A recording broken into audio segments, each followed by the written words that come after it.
Hello and welcome to my channel. I am Olu, and in today's tutorial I'm going to be showing you how to sublimate on glass. So today's tutorial is going to be a step-by-step on how to sublimate on your glass. To sublimate on glass, what we need is a glass. This is a glass cutting board. This is not pre-treated for sublimation. It's just an ordinary glass chopping board. This is a 15 by 11 chopping board, so it's a large one. You can get a small one from Amazon or you can get it from your local shops.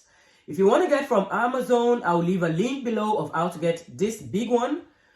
And this is more expensive. You can get cheaper ones from your local shops. Like I know the dollar store has the smaller ones, so you can get them from the dollar store as well. The next thing you need is a printout of what you are going to sublimate on. This is an A3 printout, but if you do not have a big machine like I do, I have the Ecotank 1500. If you do not have such big machine, I have a video which I will link below that will show you how to use your A4 sheet, piecing it together to make something as big as this. So if you do not know how to print bigger from your smaller machine, there is a video which I'll link below which will show you how to do that. So you need your print. The next thing you need is an adhesive vinyl, Oracal 651 or anyone which you can find. This is the one I use, is the YRYMTH. This is from Amazon and this is the one I use. If you have Oracle at your disposal, Oracle is a very good one as well. But this is the one I use. The next thing we would need is a spray bottle. To put the adhesive on the chopping board, we need a spray bottle. I'm going to be using the wet method to adhere the vinyl on the chopping board. So I need a spray bottle. Now, that's almost everything we need except our printer and our heat press. Like I told you before, the chopping board is a 15 in width and 11 in the height. I don't know if you do it this way, then this will be the height. But this is the way chopping board goes. So this is 15 by 11. So we are going to sublimate this chopping board. And at the end of this tutorial, you should be able to achieve something like this, which I did on a live stream already. But I want this is a shorter version of the video so that you can just go through the steps and you'll be able to make something like this. This is very good for gifting. It's very good for gifting. And you can use it in your home as well. Doesn't this look nice? I love this and I've been using this. I've had this for like 6 months and 6 months, maybe. Yeah, and I've been using it and it's been really good. And it goes into the dishwasher as well. So by the end of today, you should be able to make something as nice as this.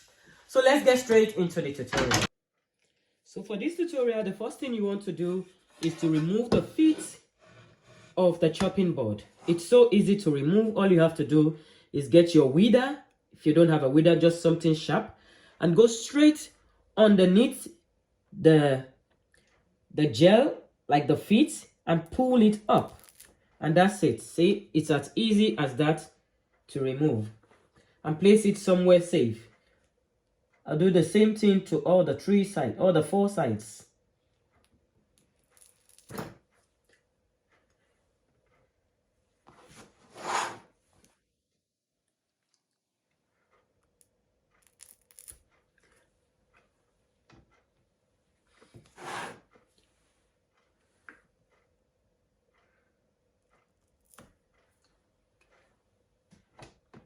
That's it. Then the next thing we want to do is to clean all the glue which the feet has left behind. So we want to get something to clean it. I'll be spraying it's just water in here. I'm not using anything fancy. I have just water in here to spray and clean the chopping board.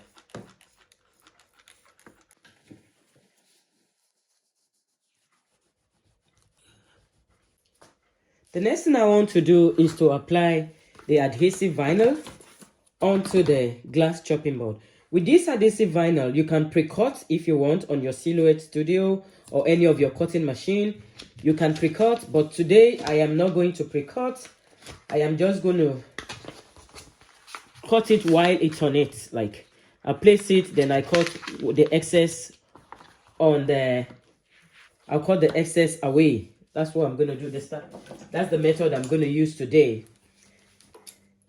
You can do this on your cutting machine, just cut to size. But today, no, I'm not doing that. I'm just going the very easy way today. So now we have the adhesive vinyl. We want to place it on the chopping board. But first, you want to make sure the chopping board is clean, and then we wet it. I'll wet the chopping board as well, just a bit, because I'm using the wet method of application. Don't drench it. You don't need too much water on it. You just need a bit so that we'll be able to. The water we need is so that we'll be able to adjust the vinyl if we didn't place it properly. That's why we need the water. It's just for the application. So all we need to do now is peel this and adhere it to the chopping board.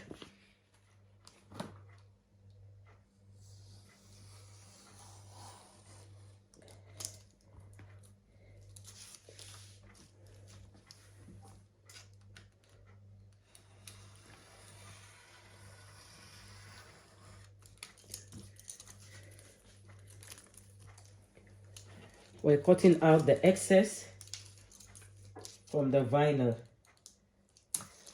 because we did not measure its exact size, and that is why we have to do this. But if you use your Silhouette or your Cricut to cut the vinyl, you would not need to do this. There will be no need for you to be cutting the excess. But because we didn't do that now, I'm doing this especially for those that doesn't have a cutting machine yet, but still want to do this, or you find it difficult to cut the shape on your cutting machine. Doing this is an easier way to still get the same thing we want. So,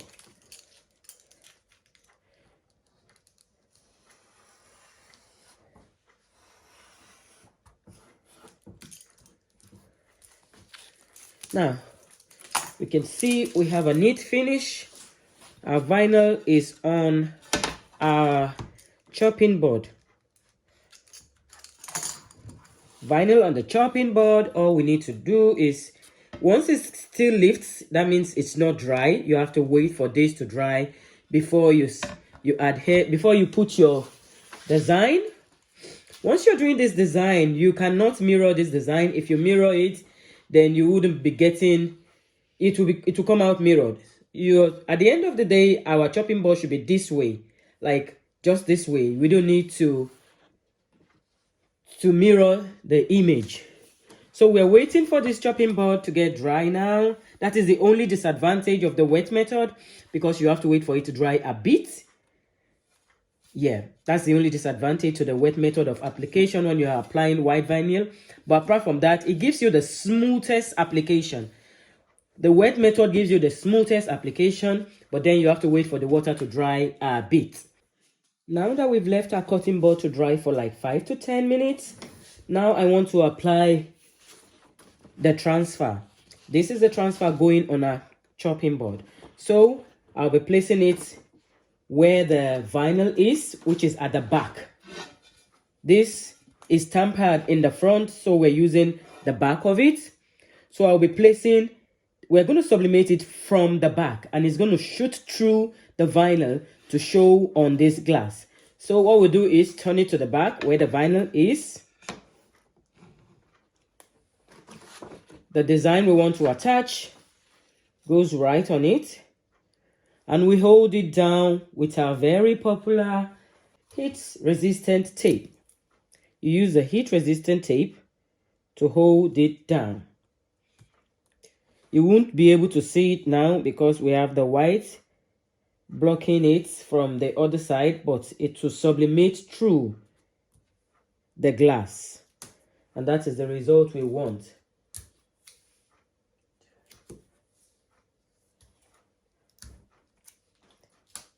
This is to avoid movement or shifting, so that we don't have any kind of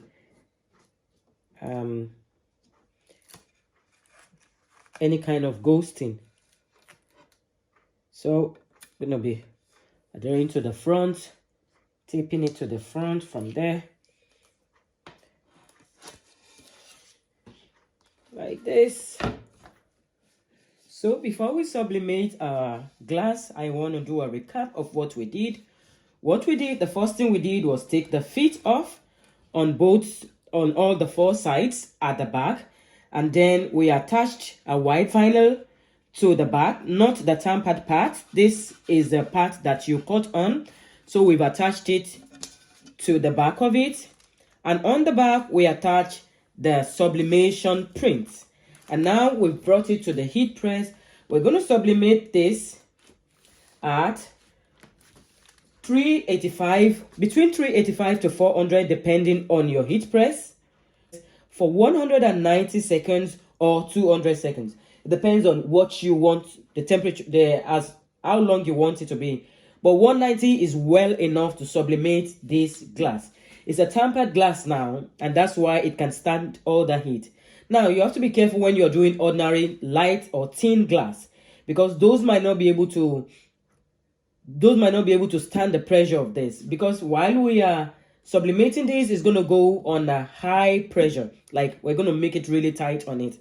With them light glass, you cannot do that. It will break, and you need to preheat your heat press so that even the bottom of it, it's a bit warm when you want to start, so that it doesn't go from being very cold to being too hot and then it breaks. So now we want to sublimate this for 190 seconds. The heat press is at 400 now, and it's going for 190 seconds. You can do it at 385 for 190 seconds, but I noticed with this my heat press, sublimation is best at 400.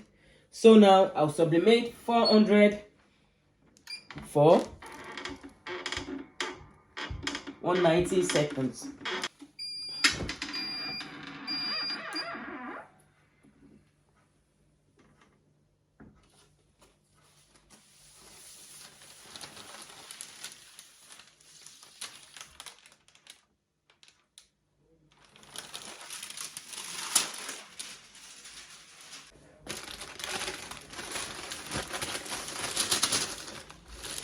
So we can see our result, but we want to leave it until it's completely cool before we peel the paper off the back. It's really hot now. If we try to peel it, we might remove the adhesive from it as well.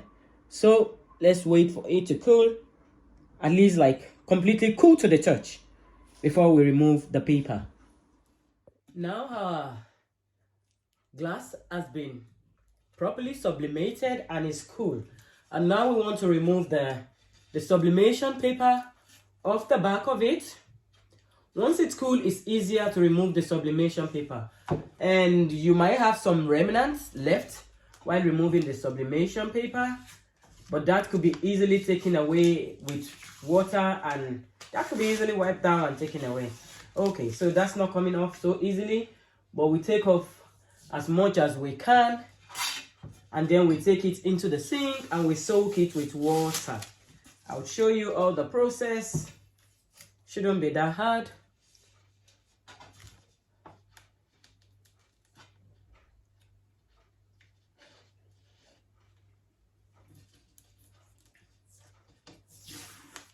Okay, I think what we'll do now is just go soak it, and then it should come off easily. I'll soak this with water in my sink now, and we can go to the sink together anyway. So I'm now at the sink, and all I have to do is to soak it with water. It doesn't affect anything. And we leave it for another 5 to 10 minutes. Let the water soak into it properly. And all we do is get a sponge and we rub it out. We rub the paper out of it. It's so easy to do. It's not that hard, but we leave it to soak a bit. We'll come back. Now all we want to do is just use our sponge to rub on the paper.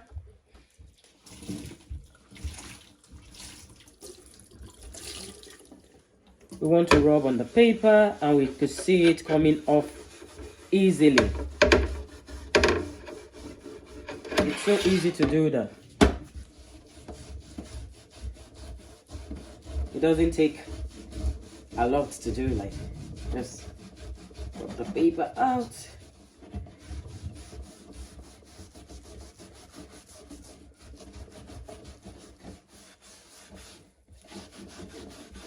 So there are other methods to do it, like sublimating directly, but if you have to sublimate directly, the glass has to be pre-treated for sublimation, or else it will be really light. But this is a very easy way to do it. Between the beginning and the end of this, it only took about between 30 to 45 minutes. And it depends on how experienced you are with sublimating on glass. So if you start and you think, oh, you're not getting the hang of it, like I would always say, Rome was not built in a day. So keep trying and you'll get it.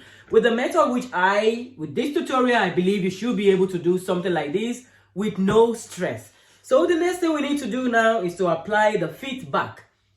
We need to put the feedback into the glass chopping board. So we need to just push down the feedback. Sometimes it will stay on its own, like this one. I hope you can see. Yep, that's it there. It will stay on its own. Sometimes it wouldn't. All you need is a glue gun. Just a bit, tiny bit of glue gun would help. So if it doesn't stay back after you finish sublimating, that means you've taken off a lot of the glue when you were removing the feet. It's no big deal. All you have to do is put a dab of glue, and that should be good. Like mine is still attaching at this stage now, so I wouldn't need glue. But if it didn't attach well when you try to put it back, you need glue, a bit of glue gun to just push it back down there. Now, I hope this tutorial has helped you in some way. If it has, and I hope you have subscribed to my channel. I hope you did. If you haven't, please do, because YouTube told me 80% of those watching my videos have not subscribed. Are you one of them? Please do subscribe. This is a very good project that you should do. Like, share, and subscribe, please. And I'll see you in the next video. Thank you.